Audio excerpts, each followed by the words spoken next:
Hello guys, and welcome to a new Stud Division 2 video today by me, Vulcan. In this one I have for you a 10 vs 10 on Krupki, and I'm going to be playing with the 5th Gebirgsjager. I wanted to share this one with you guys today because it was an incredibly intense 10v10. The teams were relatively evenly matched, and I'm playing a pretty interesting division as well because I've been going through all of the divisions in order on my stream lately. Like every Sunday I'd play like 4 or 5 more of the divisions, and I'm slowly getting through all of them in order.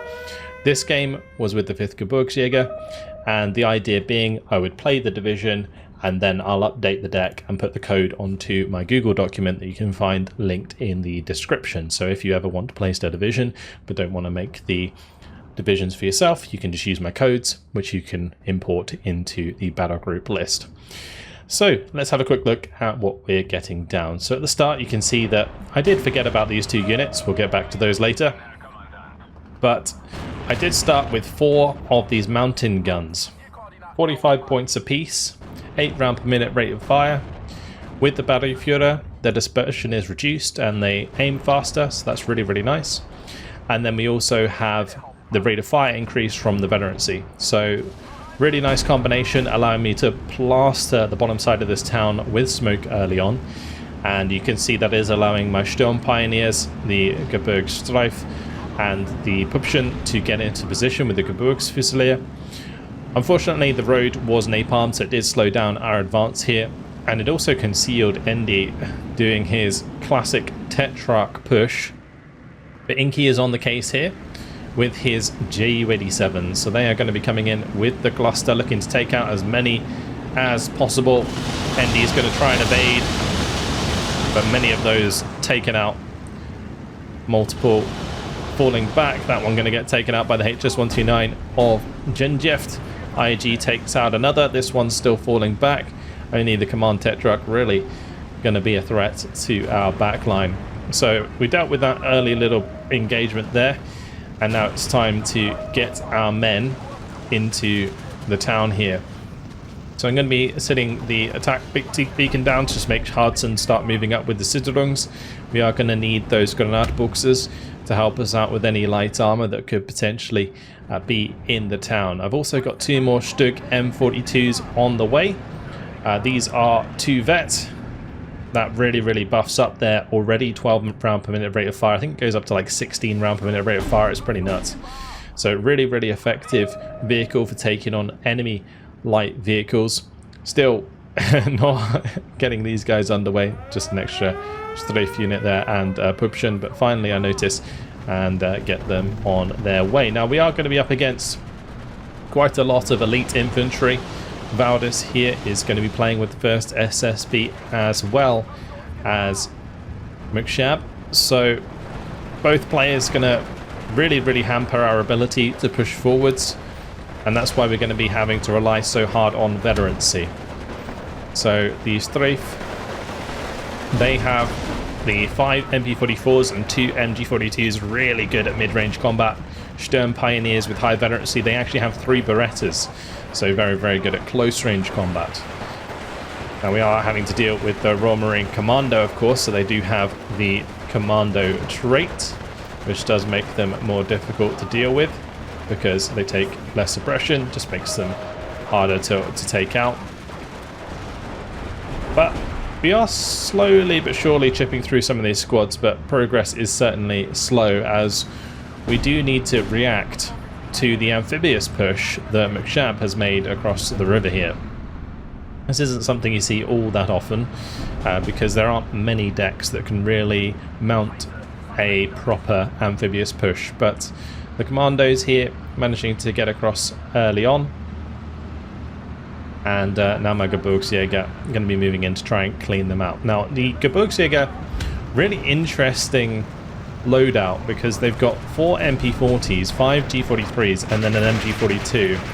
So at range they will beat other units that don't have very good machine guns. Like for example like the commandos that only have like Brens, for example, like the Leonfield in this case will certainly help them out quite a bit.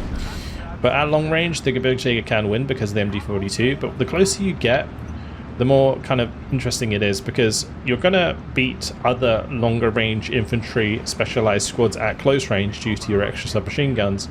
But any sort of specialized close range infantry like this commando assault here is really going to cause you problems.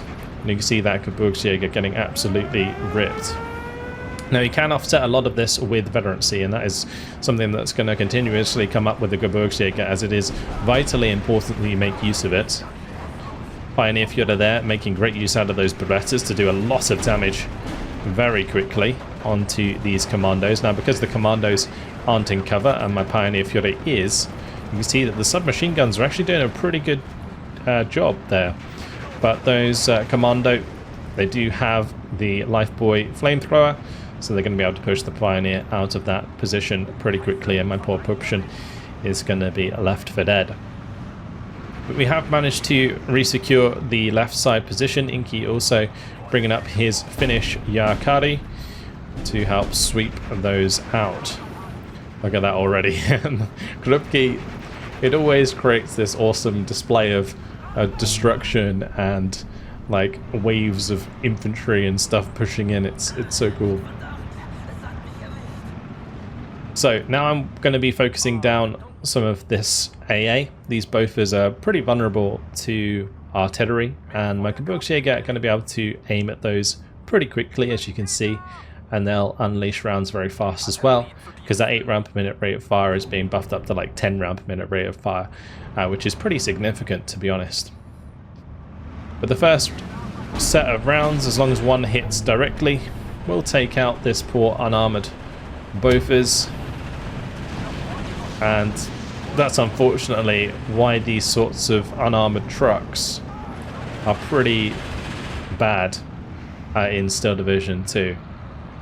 The same over here, like these Bofors being out in the open, us being able to see them just makes them easy targets for my Gebirgsjager, especially when we have radio being provided by my Pioneer Führer up on the ridge. Now whilst we're chilling, I'm just bringing up the HS129B2 here to have a go at the Achilles. You'll also notice I still have these Stug M42s here. That's because they were brought in as a response to the Tetrarchs that then got clustered. But that Bofors, unfortunately, not quite managing to get a direct hit this time around onto that one, so it does manage to escape. And both of those were up just long enough for the HS129 to get forced to fall back. So Achilles managing to get away with that one, but now we're just going to be hitting it directly with our artillery. Since it's open top, it will take a decent chunk of damage from artillery. But we're still dealing with the commando coming over the ridge here. My Gebirgsjager with 3 vets trying to chip them down. You can see they are able to do some damage, but ultimately do get taken out. So more Gebirgsjager now on the way. We're going to set up for another push now into the town. With these Marders pushing and in position on the front side here, it does sort of give me an idea that I might be able to get infantry pretty easily into the edge of the town there. Nice kill onto the Bofors as well. Shutting down those AA pieces will allow for significant air support on the left hand side. Pioneer Führer going to trade with the Commander Assault there, thanks to its bundle grenade. But here's the next wave on their way. My artillery is just going to pepper this area in the meantime. So just putting HE rounds into these buildings to help start to pin down enemy infantry that might be in our way. And then what I can do is, when I get closer, just dump a load of smoke so that we can take advantage of those engagements. Nice Panzer IIs up here actually from Spicy. Really good positioning for those, because the commandos will want to come out of this tree line in order to push onto this flag. But with the Panzer IIs in position, that means that they're going to have to get their own armour up here to deal with that if they really want to get the job done there. The Sturm Pioneers on the way to clean out the forest, and the Gebirgsjager, they are going in. So the mountain guns at the moment, they are currently firing over to the right hand side. I'm trying to help Hardson take this ridge completely with that artillery fire. Just make sure that I pin down enemy infantry like that, and then allow him to just move in for the surrender. And it seems like my Gebirgsjager managed to get up here relatively unharassed regardless. So Commando Vickers going to be hopefully taken out pretty quickly. The Tiger back here currently trying to have a go at the Achilles. Achilles missing. Marder 3 getting on target now as well. And Achilles is not going to have a good time. Commander number 6, or this is number 45, they've only got the Lee Enfields and Bren at range, so the Gebirgsjager having a much better time against those. And at close range, the Sturm Pioneers have managed to clean out the rest of the Commando assaults. So we've fully regained the top of this ridge. Got my M42s in position now. I've got one that's just going to continuously cover that ridge against any units that want to come across. And we've got this M42 that's kind of covering the right side of this town. So at close range, Gebirgsjager getting the job done against the commandos. And I also moved up this Pupschen onto the ridge here. This will help us deal with any vehicles that come down the left side of the town, because it actually has a pretty decent range of 750 meters. The M42 would also be helpful. This IG is getting into position to provide fire support onto these commandos and such as well. Nice Achilles kill. This Hardson's Marder 3 here was having a great time on this left side.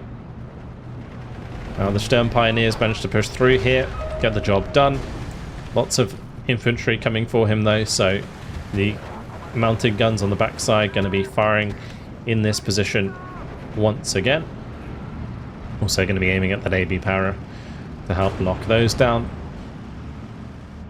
All the while, more reinforcements are now on their way. Now ideally, I would want them to come up this road, and not this road, because when they come off the edge of this ridge here, it actually makes them very vulnerable to any like 2k range tanks that would be sat on this left side. Whereas down here, you can just kind of smoke off a smaller area on the left side and get your infantry in. In this case, it's not going to matter too much since the Achilles is backing off, but the Sherman's going to have a brief chance to get a shot on target there at any of the transports going down the hill. So now Gebirgsjager coming up against Commander number 10. Those guys have the dual Vickers K. When the Strife get into position, they will unleash with their MP44s.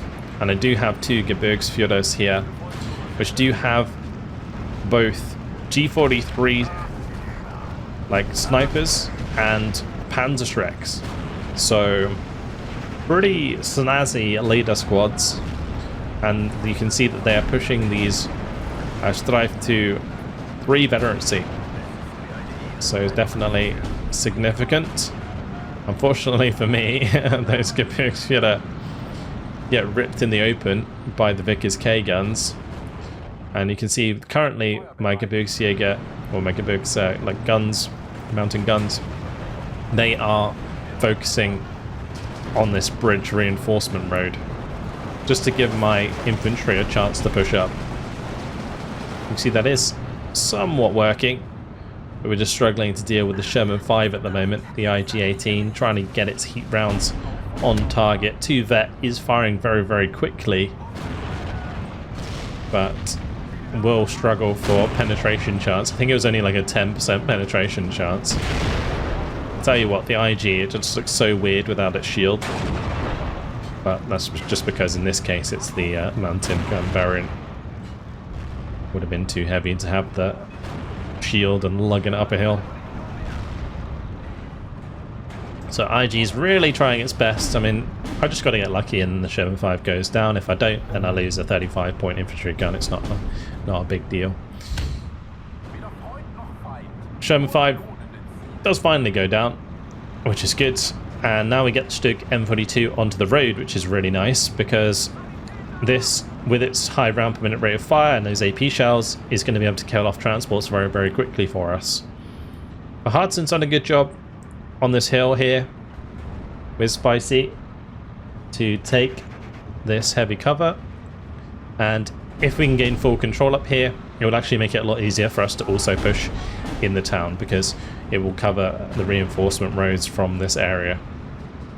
And then we can kind of sweep through here slowly but surely, wipe out the rest of this elite infantry.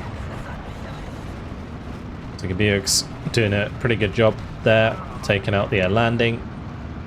Currently reloading the MG42 so they can engage the Commando number 6 as well. Artillery is going to finish the job. You can see I am constantly using this artillery throughout the game. Just because it fires so quickly, it's really, really oppressive if you just continuously use it throughout the game. The air landing wiped out there. And the other thing that's good about using artillery in this position is it allows me to take advantage of enemy infantry that is technically better than ours by pinning them down and removing their effectiveness. So that's the big benefit of artillery. Now, unfortunately for us, we are up against the first SSB, so it is off-map time. And you can see the off-map starting to fall in a massive circle here. When you put it on emergency, it's absolutely wild how large the radius is. So Hardson and Spicy are going to have to start backing up with their armor. All my infantry is just going to have to retreat. And we're going to have to stop any reinforcements from driving into the town for the time being, whilst we wait for that to end. Meanwhile, on the right-hand side, Grim Guy and Nathan slowly but surely putting pressure onto this flag, which has been given us the ticket advantage so far. The King Tiger here, actually in a really nice position to kind of cover the right side of the town, taking out the ZIS-2 at range. Since our opponents went for a lot of the western divisions, there's not many IS-2s to really counter the King Tiger here. It's just that one IS-2 1944, and at range the King Tiger is still superior. It's only when you get closer up to the IS-2 1944s or even 1943s get a decent chance to penetrate. So as you can see, we're just waiting. We've got the next of the Italian Stuks coming up to play. Again, 12 round per minute rate of fire. These ones focusing more on the HE side of things. So they get that 2.2 damage on their main gun. Basically like mobile IGs. They're actually even cheaper than IGs. So that's really, really handy for those to help deal with the enemy infantry. But you can see the off-map still going. So my Strafe just kind of chilling. The Sturm Pioneers hanging out. And I'm now going to back myself up with even more artillery. We've got the SK-18. Now this 105mm gun is one of the best in the game for counter battery. And if you have a significant amount of these, you can almost guarantee that anything you fire at is going to probably die. Now in this case, I'm putting a lot of fire towards the enemy Centaurs just to try and push them out of position and stop them from firing. Because those will certainly be a problem once my infantry tries to push back in after the off-map. Dinky here coming in with his group of tanks. Bunch of T-28s. He's got the Glimmy in there, which is the KV-1S, I believe. And then the T-26s for leadership, which is pretty cool. So he's going to be waiting and ready, lined up to push through this town. As you can see, things pretty even at the moment. Panzer here actually managing to sneak through the light cover, is putting pressure onto this flag. Getting close range shots onto that T5 is nice for the Panzer IVs as well, because they do have a decent amount of penetration at that range. You see there the armor crack taking out that Panther. Spicy getting ready to move back up with the Tiger and the Sturmpanzer here, but that off-map still carrying on. Gebirgsjager currently just chilling in probably one of the only remaining houses in this town. This town continuously hit by artillery because he has been somewhat flattened by now. But artillery on my end is still firing away. I've got two guns firing towards the bridge just to try and catch any transports that want to come across. and I had a couple aiming on the edge of this hill to help Hudson and Spicy's forces repel enemy infantry advances. Now, since the off-map's now stopped, here we go with the Sturm Pioneers. So 5 Sturm Pioneers going to be moving in. Artillery is going to be focusing on cutting off the reinforcements. And we're also going to be generating some smoke for these Sturm Pioneers to move through. Now, the nice thing about Sturm Pioneers, I mentioned it earlier, because they have the Beretta, it's a really good submachine gun that has 150 meters range. And amongst smoke, it's quite often the case that you'll come across enemy units beyond 100 meters because the smoke doesn't cover everything. And so the Sturm Pioneers, in this case, are unique in the fact that they can deal with that situation, whereas like normal Sturm Pioneers might kind of struggle because they only have the 100 meter range. Unfortunately for me, the Centaurs are going to get good shots on target here as my Sturm Pioneers try to push in, and that is going to take down quite a lot of the men in those squads. But we're looking for the counter battery pretty quickly, and my Streif are going to be trying to catch up. As well as that, Inky, he's been saving. He's got all of his T-26Bs on the way, and they'll be able to assist his armor that's already on the map in a big push through this town. So our endeavor is not quite over, because although we lost those Sturm Pioneers, we do have the support on the way, and you can see you've got the M42s hanging out on both sides of the town. The Streif are going to try and catch up, and I'll be ready to bring in some more reinforcements soon, using this smoke to make as much ground as possible. Now, this is one place where normal Gebirgsjager squads can actually shine, is in these sort of smoked out engagements, because they can either engage at close range quite easily or actually take those longer range engagements with the MG42. So throwing normal Gebirgsjager through smoke is actually pretty good sometimes. Nice kills there. Commando number 3 taken out. The units on the side of the hill smashed by the Tigers here. Jagdpanther's actually getting into a good position here. You can see the M42s aiming for the transports. We do manage to take out 2 of them. Trying to move this M42 into a position where the 3.7 inch can't fire back. This gun is actually pretty scary. It's got a 12 round per minute rate of fire with 190 millimeters of penetration. That is savage beast. It has 9 damage as well. Well, 9 damage is a really weird stat to have in this game, because 8, 10 and 12 are like the generic health of tanks. 9's kind of nice because it means if a enemy tank has already taken 1 health point of damage due to like an artillery shot or something, it can one-shot them. But it doesn't matter in this case because the Sturmpanzer helps the Jagdpanther take out that gun. So Gebirgsjager engaging with the G43. The Streif kind of struggling to make ground at the moment, but here comes the Gebirgsjager to back us up. Both myself and Inky had obviously been floating, and the main reason I was floating is because I was kind of pushing in waves. If you just kind of, when you're doing a town attack like this, if you just go in like sort of piecemeal, you're just gonna lose those units piecemeal. Whereas if you do like concerted pushes into these sort of hard fought areas, very sort of tough to break down, then it really allows me to make use of this sort of smoke wave in order to get my infantry into good positions that they can then hold.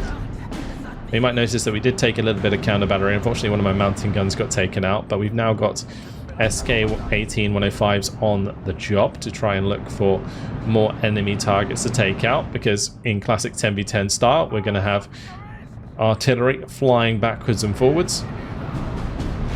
Great position for the M42 here, getting good damage onto the AV Paras. Unfortunately, because the elephant was on the edge of the hill here, I think it started getting targeted by artillery. Either that or they just wanted to cut off our reinforcements. But regardless, it does end up unloading quite a lot of our transports. I do manage to get a reasonable amount through, but that's certainly going to slow down our push quite a bit, because as I mentioned before, you kind of want everything to be there all at once, and then you can get a really solid push going through.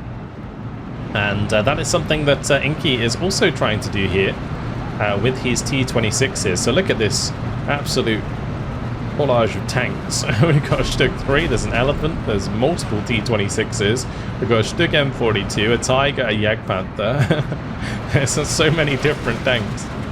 But the Gebirgsjager now in position, the Scythe getting those MD-42s to work as well. And there's one thing that you can really use these squads for, is because of those two MD-42s, they come in pretty high vet anyway. You can use them as sort of long-range support squads pretty nicely. And in this case, you can see they're chewing up the Royal Marine Commando there. So these Commando now left on the left-hand side.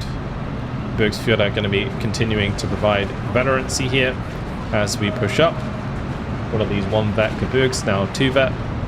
Thanks to that. Actually, I think these were unvet, because you can see that that is connected to my commander that I actually placed up on this hill, which is providing a nice web of command bonuses.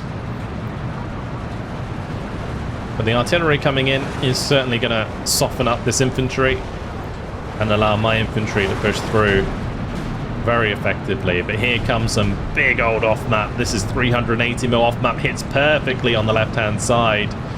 Kills off the Jagdpanther. A bunch of T-26s getting absolutely obliterated on the front side. And yeah, the left side push here got deleted. Fortunately for Inky, he's still got bloody more T-26s. So whilst that off-map did certainly hit the mark, there's still plenty more to kill. And these poor Cromwells with only 70 front armor are vulnerable to the spam of T-26s. So,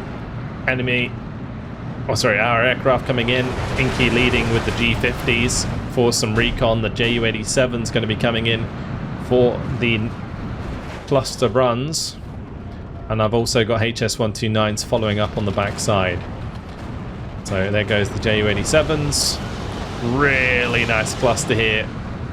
Takes out 2 Cromwells and an M4. My HS-129 coming in, takes out the Sherman, looking for a second Sherman, finds it. This was when I realised it probably would have been a good idea for me to use the HS-129s to target the Centaurs. So I'm going to be bringing in another one to do just that. But this HS-129 isn't finished, it can certainly turn around and come back for more. There is no AA here stopping these aircraft from providing unlimited information onto the enemy forces, so may as well take advantage of it. Genjeff now coming in with the HS-129 cluster. We'll be able to take out at least one of them. And my HS-129 coming in to take out another. My second HS-129 there, unfortunately getting thrown off a little bit by the enemy AA. But the 2 Centaurs going down is really good. It definitely opens up more space on this left-hand side, but you can see the breakthrough is significant as we move to 17-7 on the map. Just zoom in here and watch the T-26s go to work. This is what the 10v10s are all about. It's just absolutely awesome when you zoom in and watch the carnage at close range. My little Stug moving up here to support and provide HE fire, but here comes another round of 380mm off map, and it hits my infantry pretty hard, but it hits Spicy and Genjeff and Inky even harder. 2 Stugs went down there amongst those T-26s and such. That off map certainly had a target rich environment and took full advantage, but we still have the position, and that is what matters, as the big concerted effort by 2 or 3 players on this left-hand side completely opens up the town for our team, and the lack of AA from our opponents really left them vulnerable to our air attacks as well, which definitely broke down a lot of the enemy armor that would have potentially been a threat for the T-26s, because honestly speaking, the Shermans are a pretty good counter at range to the T-26s. because they can kind of just slice and dice them to pieces. But with those air support, with the air support coming in from the HS-129s, it just allowed us to clean that out. Now the T-34-85s up on this ridge are going to have a bit of a turkey shoot, but my infantry's continuing to move into better positions in the town best we can, as another of those off-map strikes does come down. Dug taken out, KV-1S taken out, rockets coming in as well, hitting the Gebirgsjager. It's just so many flames and piles of smoke going up into the sky. Look at that. Absolutely awesome as the more 380mm off-map hits the mark. And, well, let's just take a view from this hill, shall we? As amongst the wreck of the Jagdpanther and the T-28. Still units moving up through the town here, as you can see. Didn't mean to zoom in on those, but either way it gives us a good view. When we zoom out, it kind of gives you a perspective of the overall carnage here. But all the while, my mountain guns still firing away. This time we're actually targeting this armor on the hill, just trying to make that less effective. The SK-18 are still trying to target enemy guns, either AT guns or enemy artillery. But PaK-40 is now on the way. And this is something that I think not enough people do actually, so I'll just point this out. When you take a position, immediately get AT guns there, because your opponent won't expect it trying to counter push that you've got AT guns that far up. So if you have some AT guns and transports behind your push, getting them to the front really, really quickly is a great way to catch out your opponent's counterplay, and then like sort of really, really dent their options after that. Because if you can destroy the counter preemptively, then it just leaves you in such a good position. But more off-map going to be hitting us. We've got rockets hitting them. Firefly goes down to those. Most of the tanks now of Inky have been taken out. The T-26s heroically charged, but ended up going down. Look at that view. That is just... Look at all that smoke with the aircraft coming in. We probably can't see anything. But my Gebirgsjager is still holding the line. So, 2 minutes, 30 seconds left on the clock. More PaK-40s being brought up since one of my PaK-40s got taken out by the artillery. This PaK-40 is going to be going up on the ridge. This one's going to be covering the left-hand side in the back garden of one of those houses. I've got my bomber coming in even to try and take out enemy infantry down here. That actually hits the mark quite nicely. The Spadero. Very cool Italian bomber.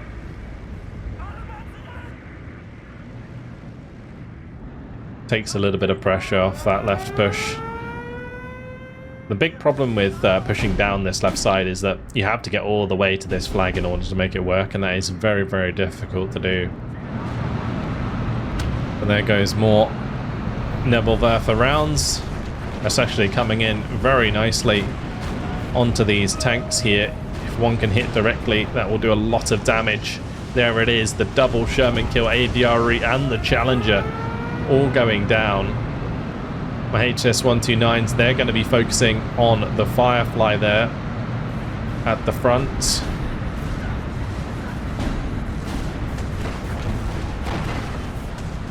This time around there is some AA to be worried about. One of the HS-129s is forced to pull away.